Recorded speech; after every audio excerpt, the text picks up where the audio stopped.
Right, so greetings from the promised land, where we promise to do our best against the All Blacks. That's all we promise.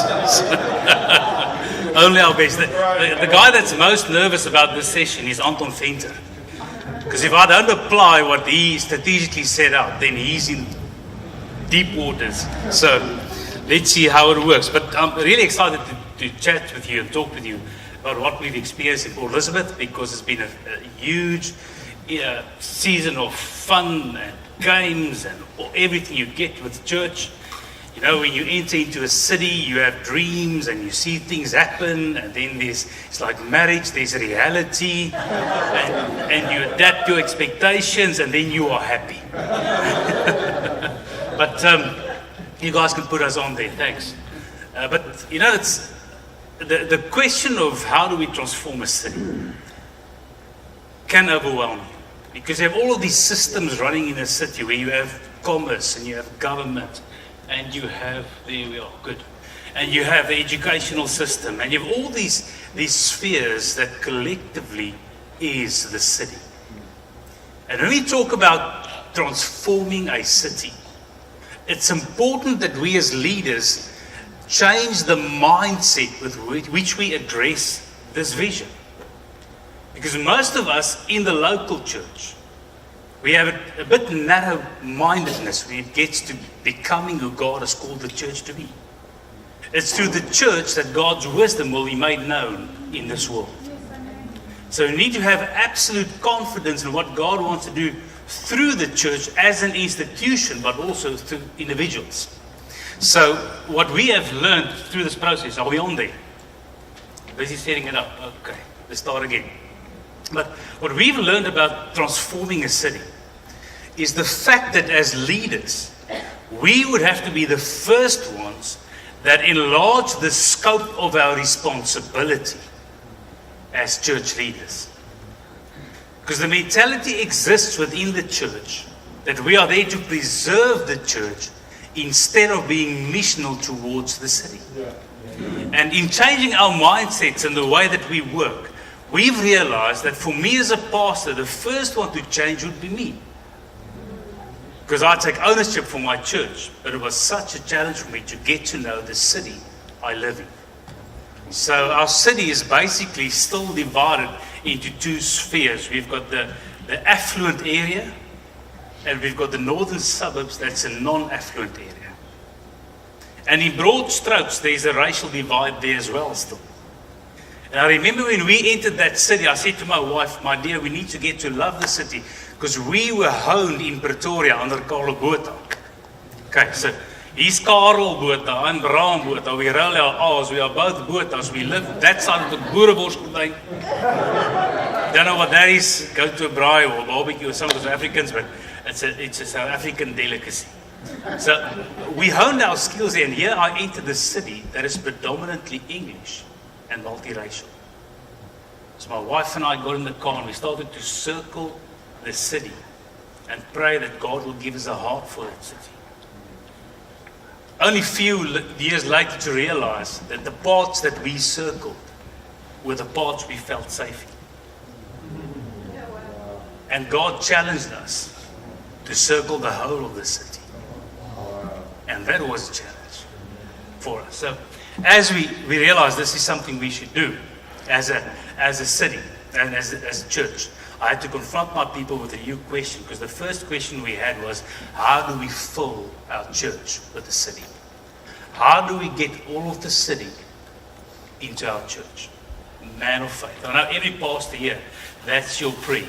May the city visit my church this Sunday. Amen? All right, so it's reacting. But you go to the next slide, thanks. So, city changing or transformation is a very tough mountain to climb, because of the way that the church has positioned itself. And I want to talk to you about that for a while, so you can go to the next one, thanks. Because of the way the church positioned itself, and basically there are three ways that the church positions itself. You can go to the next slide. If you look at this, you'll realize that the church, thanks, go on. Many churches are anti-other churches. So we are it, and you're it not. Okay, is that good English? Okay. You're not it. And what we do is we oppose the other churches, and we're constantly creating polarization within the kingdom. So one of my first challenges was to make friends with people that I saw for a season as wrong. I went to guys that, they baptized babies, as in plunged them into the waters. Africans, and I had to make friends with them and get to know them and realize that there's a new mentality. And that's not as easy if you lead a church full of Afrikaners, which is indigenous people in South Africa. And they've been warned about all these people, and suddenly they see their pastor in the newspaper with other cultures. And I remember having to sit down with my leaders in the church, my elders, and said, listen guys, we are for every church that believes Jesus Christ in the city. We don't want to fill our pews with their members. We want to transform the city. Now, for a typical Pentecostal guy, that is weird speaking. That took us about 4 years of getting that message across. Because we shared this vision about transforming the city for 4 years, and then we outgrew our facilities and we had some options. And we said, okay, if our vision is to transform the city, one of our best possibilities is to move the church out of its very comfortable surroundings in the church building into a school hall where we'll have to set up every single week. And that's a big jump, a big leap for many guys. So we went missional seriously. And I saw within 6 weeks our church of attendance of about 450 people on Sunday morning in a school hall suddenly drops down to 250. Oh, you people of faith. And I know Anton is going to phone me about the statistics. And I have to speak the truth. Okay? And I saw that, and I just realized that many people can speak the vision, but the moment that it finds its application, it's then where it gets hard. And that's why if you as a pastor is not vested in that with your heart and your soul, you'll only lead a church. You will not transform your city. So that's the one thing that we did. We said this anti-others. Then there's some churches, they are para-others. That means they don't mind any other churches. They just don't work with them. We love them, we bless them, but you guys keep on doing what you do, and we'll keep on doing what we do, because we really know actually we are in the right and you are somewhere between in the wrong and in the right. We don't know where you are. But do your thing, we'll do our thing, and we don't mess with one another. And then there's my favorite. That's when churches become competition for each other. Where you phone your other colleagues in other churches on a Monday morning. This is the soft underbelly of the church. It's called ministry envy. And you ask the other pastors, how many people were there in your church on Sunday? Now I know this happens only in Port Elizabeth. But I had a wise mentor who bears the same name as I. Who always told me, whenever you're insecure about your numbers, just start counting ears instead of heads. Because what counts is where the gospel goes in. Yeah, so we got some of that going, and it was an amazing, amazing, amazing journey just to see how God has led us through that. And in my experience, a certain scripture came to me when we started to circle the whole of the city. I realized that the harvest is white in the field. There's just not enough laborers. We don't have to pray for the harvest. We have to pray for laborers. Say, God, send us people that'll catch this vision and make it work. Because up until that stage, we were teaching people subliminally to come and listen and not to go and do. So we would reward attendance and not activity. And in our conversations, as I took the leadership through a transformation conversation, I could see how I was losing some of my leaders, but how I gained phenomenal leaders. Because there are people not attending church because they can't handle just another sermon anymore. They've heard everything and they want to become activists to transform their city. It ushered in a whole new kind of Christian. Because listen, the guys that come for entertainment, you will only be able to entertain them for 4 years. Then they've heard all your sermons, sung all your songs, heard all your jokes, and they need somewhere else to go for entertainment. But if you've got people that's bought into the vision, they are there to stay. That's what you want. So every now and again, you have to, as a pastor, go in radically and share your vision continuously, because the guys that are bought into the vision, their eyes will light up and catch fire. And the guys that are not bought into the vision, they'll fall asleep. And then you just carry them out. Okay? So I had to change my question from how can I get this city into my church to how can I get my church into the city. And that had a whole radical effect on the way that we structure ourselves. And that's why we need Anton. He figures out how we can do that. And there were some brilliant processes through our dream of what we call Doxadea, where we transformed everything we do. And we realized that as a church, as we transformed, we went to a stage where we had to create a new vision for our people, where the vision was not establish Doxadeo congregation, but the visualization that we had to create for our people was transforming Nelson Mandela Bay. You see people enter, and they realize the vision is a city. You see people enter who means business. They are activists.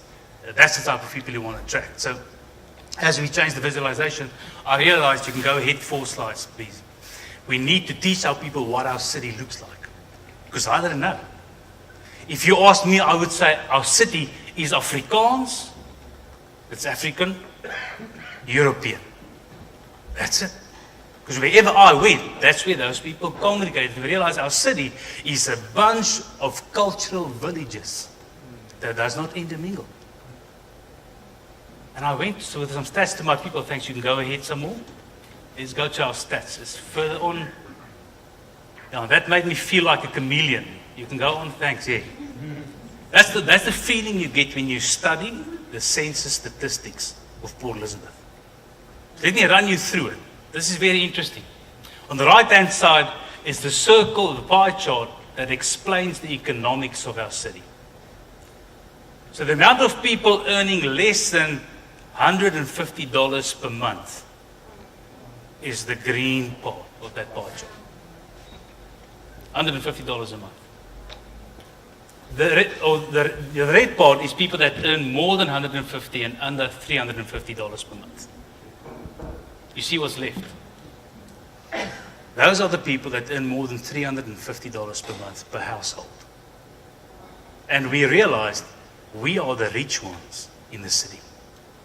Now you try to tell someone who drives a 2-year-old car that is rich. It does not compute well. But we had to teach our people, what does our city look like? Do you realize that most of the people in our city, they eat once or twice per day? And then it's very little food. And it's not all that wholesome. On the left-hand side, that's the cultural composite of our city. The blue is the Xhosa. It's an African indigenous nation. Okay. The red, those are the colored people. It's a blend between the black African and the European. The green, those are the Indians. Sanjay? That's you guys. The purple are the English Europeans, and the blue are the white South Africans, Afrikaans-speaking people. And I remember one of the old white oomies, uncles, come to me and saying after church, you know what? Are you trying to chase me out of this country? And I said, no, I just want to make you ready for what's going to happen with your grandchildren. And I remember he said, is truly going to go that way? I said, listen, I'm a prophet.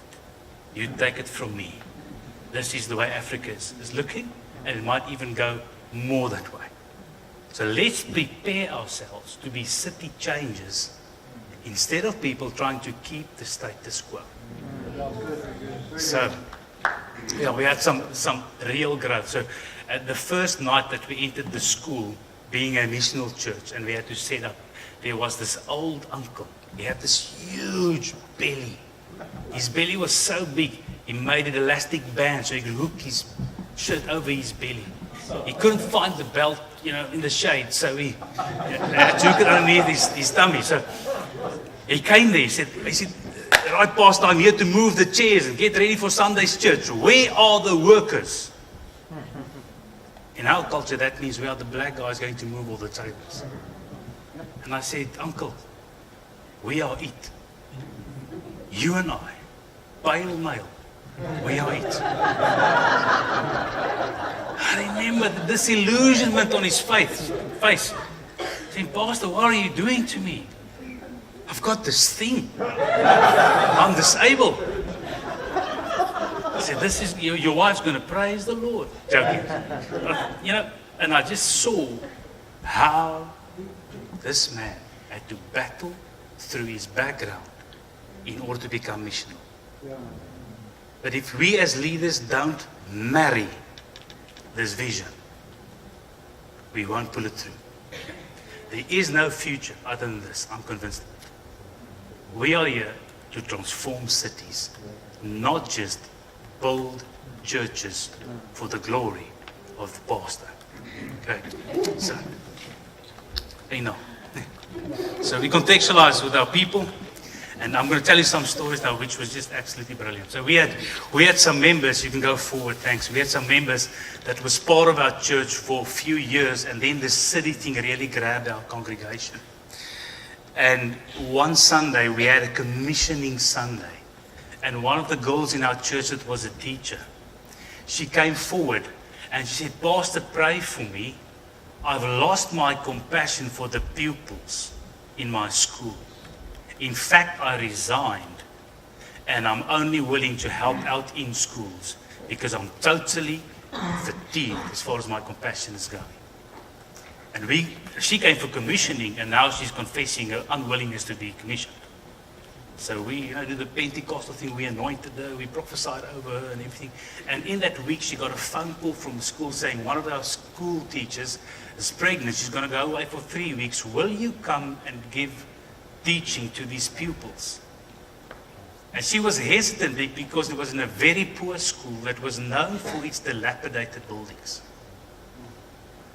And I said, look, she phoned me, said, what should I do? I said, listen, we just commissioned you. I think this is God answering our prayer. You go. She went into that school and she cried the first 3 weeks through all of the periods. Sitting there with 80 pupils in a dilapidated classroom. Driving there with a 535 BMW. Scared of it being scratched. And then going through a whole day, going home tired. She said, Lord, I don't want to be here. Please remove me from this opportunity. And then she realized the sermon, and she realized she needs to look at each and every child through the eyes of God. Say, that child has value. That's why I am sent here. So conversation started. And then we said, what if we take in those students that has dropped out of school, that lives on the peripheral areas of that school? We start to educate them in life skills. We give them education in terms of their schooling up until the grade 10 level. And then we give them occupational skills where they can go into the marketplace and be functional. And there's a process called Pop-Up in Pretoria, and we adopted the Pop-Up program and placed that into the Port Elizabeth environment inside a school. And we said to the school, you know what we will do? Is after each life skills class, we'll take one of your classrooms and then we'll start to renovate it. And we mobilized the businessmen in our church to give paint and to give building materials and to start to build up that school so that we can work each classroom per life skill class and work further, innovate the whole of that school. So that there's not 80 pupils in a classroom anymore, but 40 as it should be in Africa. It's an amazing story. So she wrote a letter to me a few weeks after that, after we had the first cycle. And I'm going to read you a letter. She says, "Hi Braam, just had time to think about today, and now I realize what a great miracle it was. They just got access to a classroom that they could renovate and do life skills in. First of all, I would like to thank Dr. Deo for giving us the opportunity to live our calling and trust us so much. Wow. Not many churches do it, and that's what makes you guys different. They really raise CityChangers, and Sundays are not just a talk shop. Just want to share with you about what affected me today. The first day our students were segregated, first day of the course. White, colored, blacks. Today, they talked with each other. Different races and cultures interacted as if they were actively breaking down walls. Race and culture do not matter anymore, and how our congregation members, the whiteys, began to touch and talk to everyone today was a victory in itself. What would have happened if my primary motive was just to have a church? You wouldn't have had these stories. One student's mother came to me afterwards and she said, she wants to enroll for the life course as well, because she saw what he did to her son. How amazing is the ripple effect that the Dr. Deo word already had in our city. Hardwick, that's a man's name, came to me after that and said, we had brought so much hope into the trustees of the flats next to the school. I didn't tell you this story. There's flats next to the school. It can house 2,000 people. At any given time, there are 8,000 people in those flats. Wow. There are 52 drug cartels in those flats. And we went and saw that body corporate of those flats, said, listen, we are Dr. Deo and Botha, and we are here to stay. Get comfortable with it. So some of those people on that body corporate, they are into the drug thing. But then they start to have problems with drug wars and gang wars, etc. And suddenly their conversation changed, and they asked us to be part of their body corporate. Now, luckily I've got a good lawyer in my church that now represents Pop-Up and Dr. Deo on their body corporate as a non-acting member. So he consults them, and we are in there influencing that body corporate. And here's the amazing thing.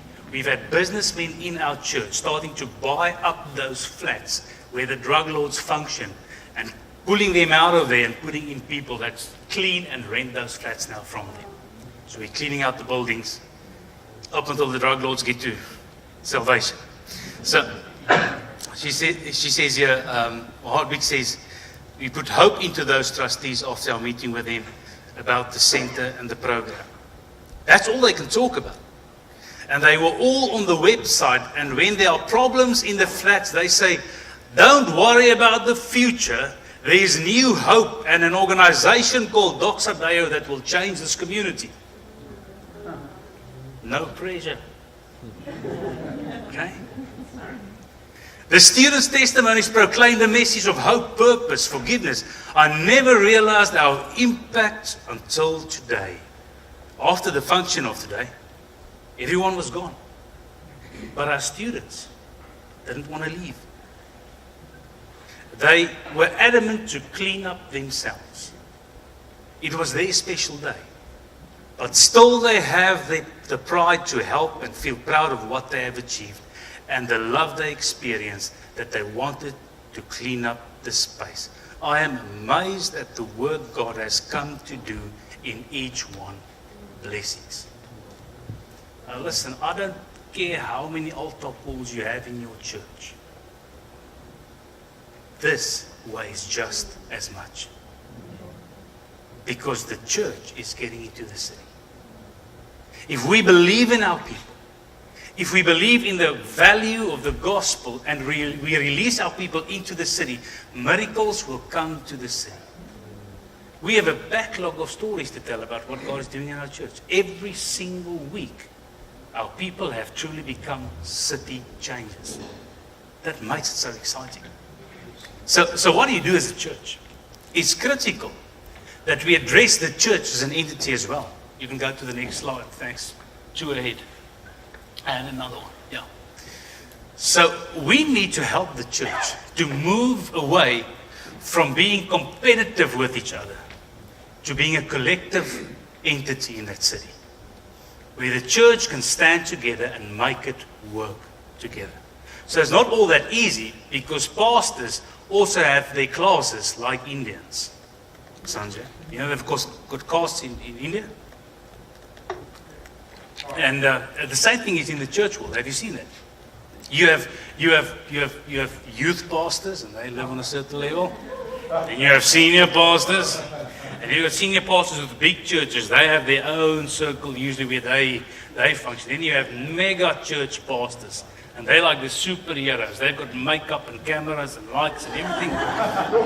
And all of us aspire to be one of them. Amen? No, we don't. But I realized if I want to become an influence in the city, I need to help the leaders of the city see that the church as a collective also has to adapt the city transformation mentality. And that's not always so easy if they are in competition with each other. Because we can become so awkward. Now, I was at one coffee space where I invited some guys for coffee, and one guy rocked up early with me. And he asked me, do you know where I can buy a Hillsong pulpit? I said, I don't know what's a Hillsong pulpit. Why would you want a Hillsong pulpit? He said, no, because the church next down the road, they just got a Hillsong pulpit. And if we don't have a Hillsong pulpit, you know, they might steal some of our members.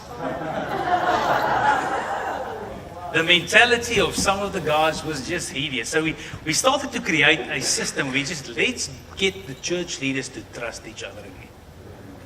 And we changed the whole way that our fraternals function. And at this stage, we've got a fraternal of 120 pastors getting together every 6 weeks in PE, just to fellowship and build trust and create confidence. And we share city stories. We share stories about what it's like being in ministry. We just let the vulnerability flow and build in authenticity. Because we have to get the church to see the same collective vision. Because if there's no collective vision that we can all work together to change the city, then our outcomes will not be aligned with that vision. So before I tell you about a church story, I need to tell you about the miracle of the dogs on the paddock. It's a brilliant story. And you can go to the next slide. There was this farmer who bought a paddock. Now, the next one. Thanks.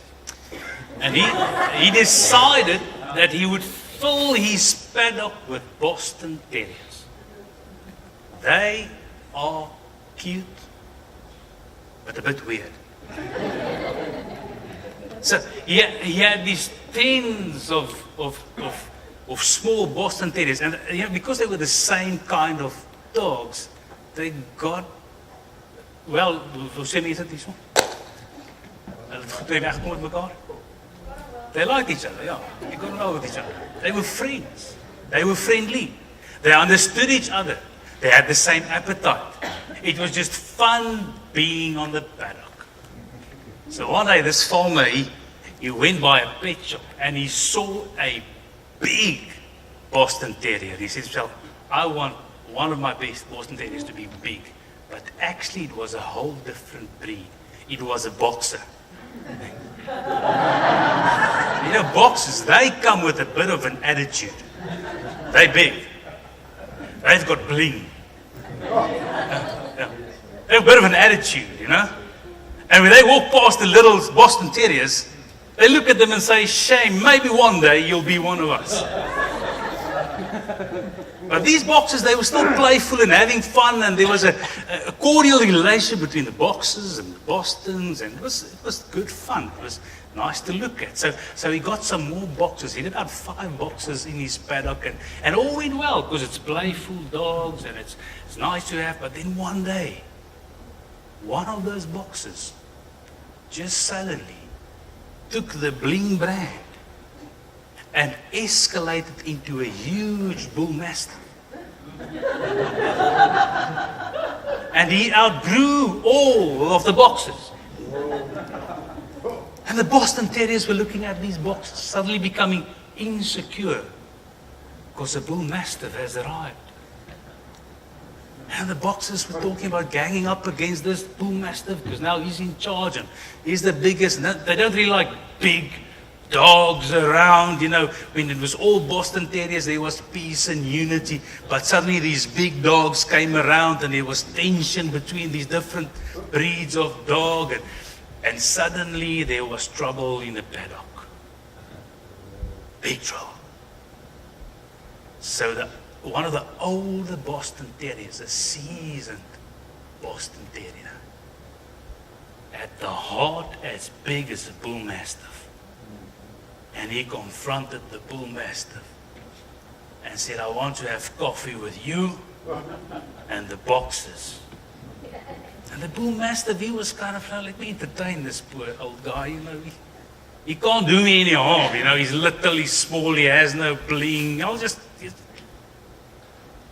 listen him through and see what he's got to say. And then I'll give one bark and everybody's gone. And then I'm the big bull mastiff again. And then they sat around the table.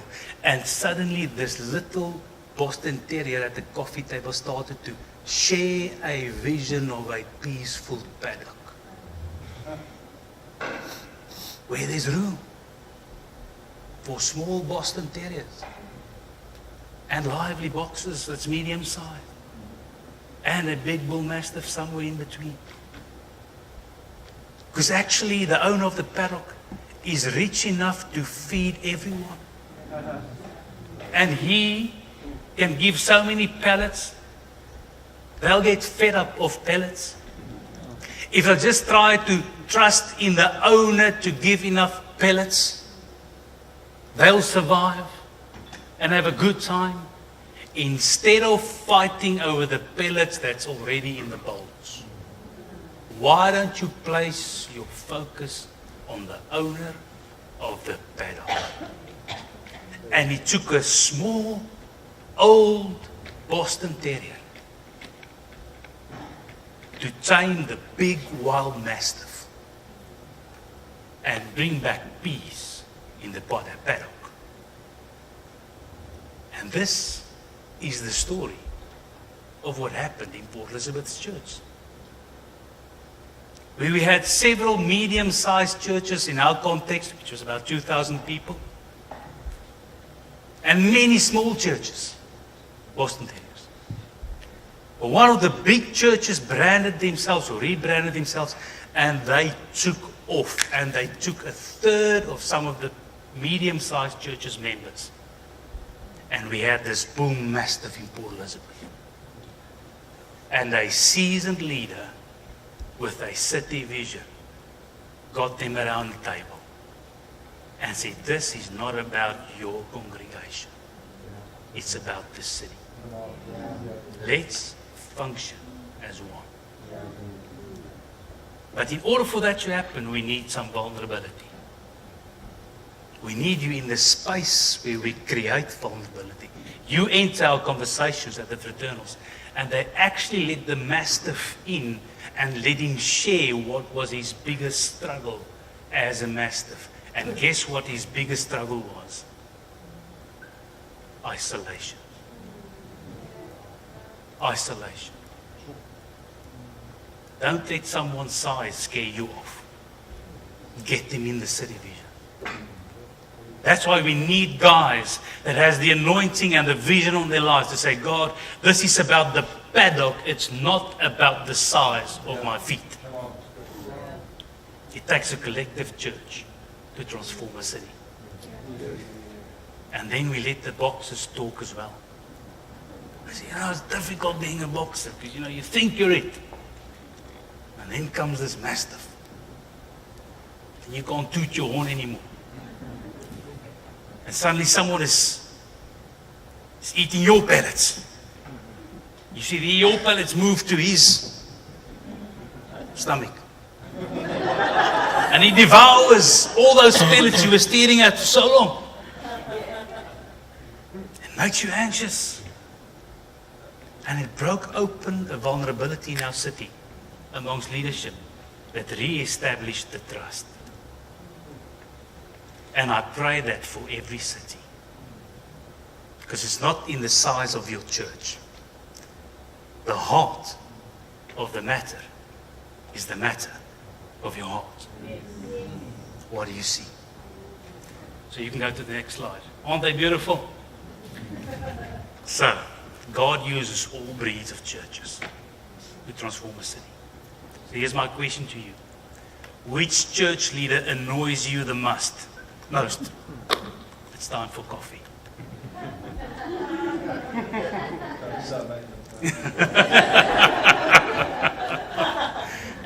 Which church leader is the biggest threat to you? Have some coffee. So let's talk about the paddock. Let's talk about Auckland. Let's see what God is doing.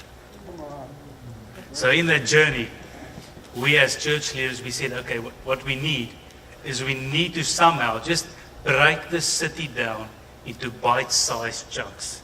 You can go ahead for me, thanks. And another one. And another one, and another one. Good. One more. So we started with something in our prayer room that we said, let's look at how Nehemiah went about changing Jerusalem when he rebuilt it. And obviously, for Africans, Jerusalem was like a mud hut. And Jesus was black. You understand that? Okay. So he took this picture of a mud hut. You can put it up there for us.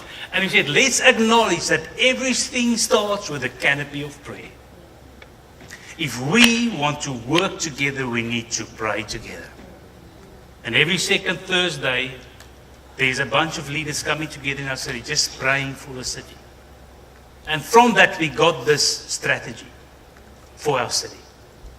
We say, we're not going to tell you what to do, but we will give you certain milestones that you should reach as a collective church.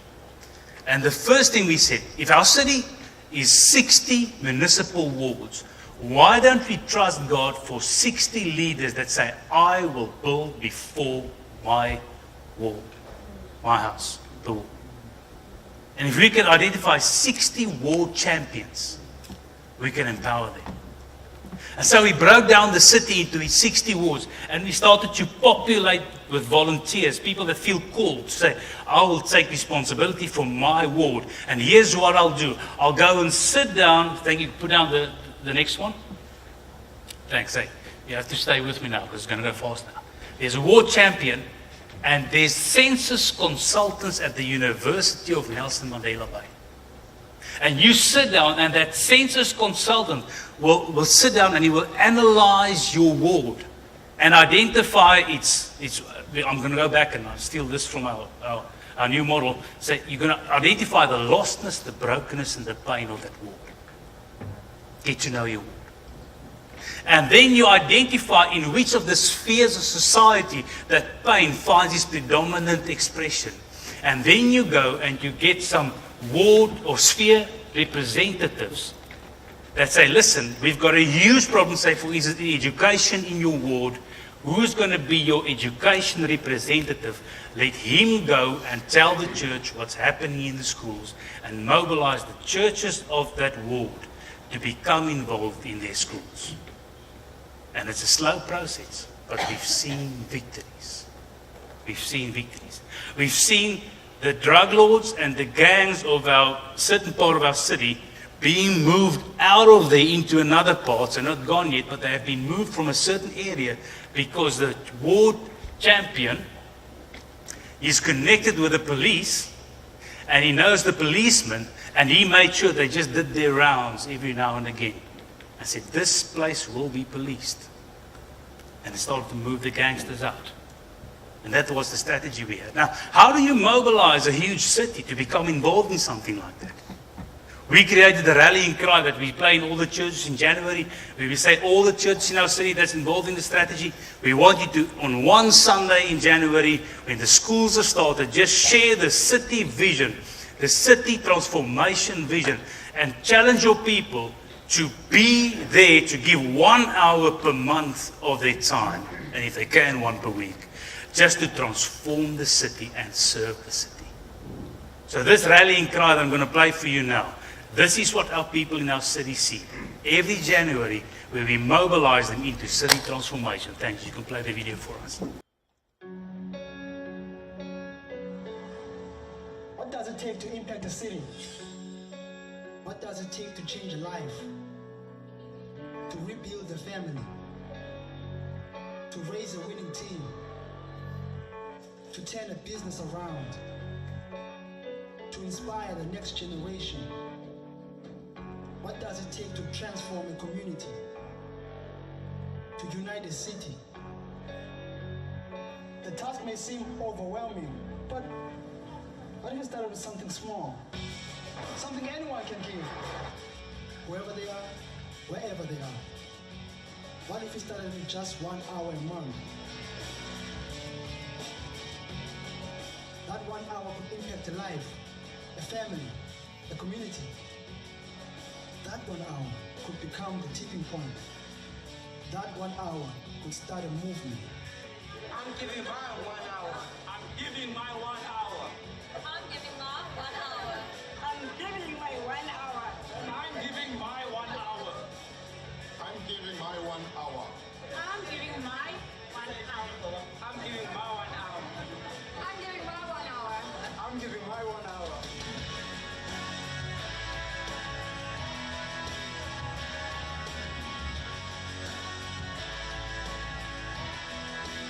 Imagine the impact of just that 1 hour.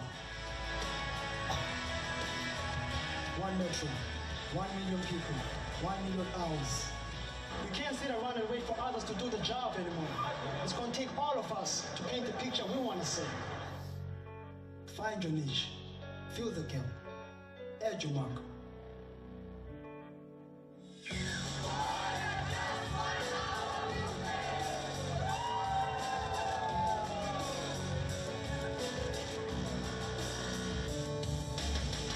Log on to just1hour.org.za today.